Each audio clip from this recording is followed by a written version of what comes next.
Входя в белый зал Сейма, и Ушаков, и Шлессер заманчиво улыбались. Пока представители масс-медиа щелкали фотокамерами, Нил Ушаков налил себе кофе, Шлессер по-деловому откупорил минералку. Через полчаса все стало ясно.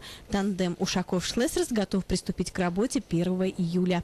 На пост исполнительного директора решено делегировать бывшего руководителя бюро премьер-министра Юриса Радзевича. Остальные думские портфели пока не разделены. В Риге больше не будет 3 вице-мэров, будет только 1 вице-мэр.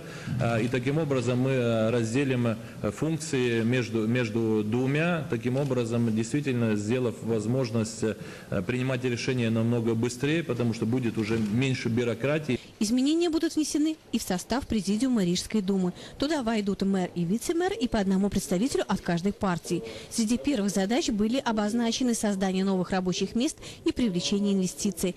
Это прежде всего порт и строительство, а также развитие туристической отрасли. Самыми непопулярными мерами были названы сокращение бюджета на 10% и уменьшение численности работников аппарата столичной мэрии. А социальный бюджет, по словам кандидата в мэры Нила Ушакова столицы, будет неприкасаемым. И если будет сокращен, то только в самую последнюю очередь. Впереди очень трудная зима, это однозначно. Придется искать дополнительные ресурсы из административного аппарата, из бюрократического аппарата, для того, чтобы сохранить на том уровне, на котором есть сейчас социальный бюджет. Хотя при этом нужно отчетливо понимать, что спрос на социальную помощь вырастет вполне возможно даже в разы.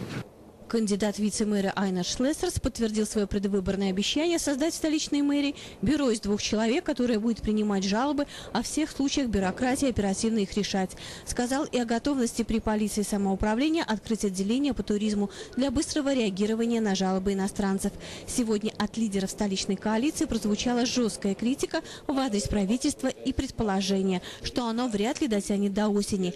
На встрече оба кандидата, и Ушаков, и Шлессерс, подтвердили, что намерены ввести в столичной мэрии порядок, когда те, кто не понимает составленных документов на государственном языке, сможет воспользоваться переводом на родной язык. Ирина Нежна, Спартак Лукашевич, Первый Балтийский канал.